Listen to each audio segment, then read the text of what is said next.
Well, obviously that's more concerning. If he was asymptomatic, he would only need to quarantine for 10 days. Now that he's symptomatic, the length of time in which he would need to quarantine and also his clinical course is obviously much different. There's also a possibility here that I know there's been some reporting that perhaps Hope Hicks had introduced the infection, or at least some implication of that based on the fact that she was positive first. I think we have to look at the possibility that given that the median incubation period is about 5 days, for two people to get sick within just a day or two of each other, it seems to be quick. And so it's not impossible, but it suggests that there could be a simpler explanation, which is that they each had a shared exposure, either someone within the White House bubble, someone they might have been exposed to on the road. Unclear right now. This is obviously speculation, but just looking at the timeline that we've seen put out so far, I think we need to at least entertain that possibility. Does this change the treatment plan, Dr. Gottlieb, for the president? Does this change the prognosis for the president? It certainly changes the prognosis. If he was asymptomatic,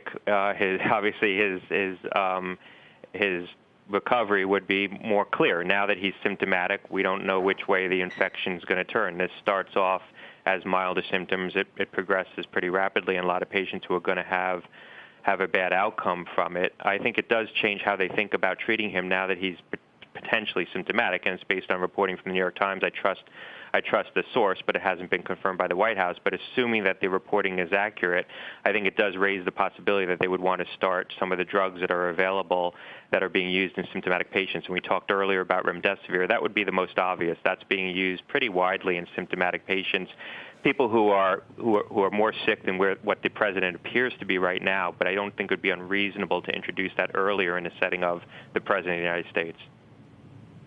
Right. Doctor, real quick, to the degree that the reports are accurate, that it sounds like he may have been symptomatic for more than the past 24 hours and did participate in public meetings, public settings, what is the risk to those around him? High.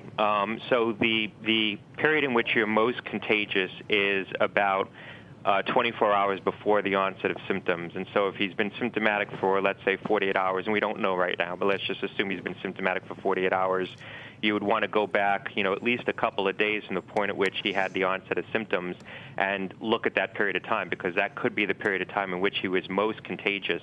The typical period of time when you're most contagious with this virus is right before symptom onset. And so that puts you back in a time frame of, sort of the Monday, Tuesday type of time frame, assuming that symptoms began maybe in the Wednesday, Thursday time frame. We don't really know that. That's the New York Times reporting thus far. And so you want to look at this whole week, maybe even going back into the weekend as the period when he could have been very symptomatic.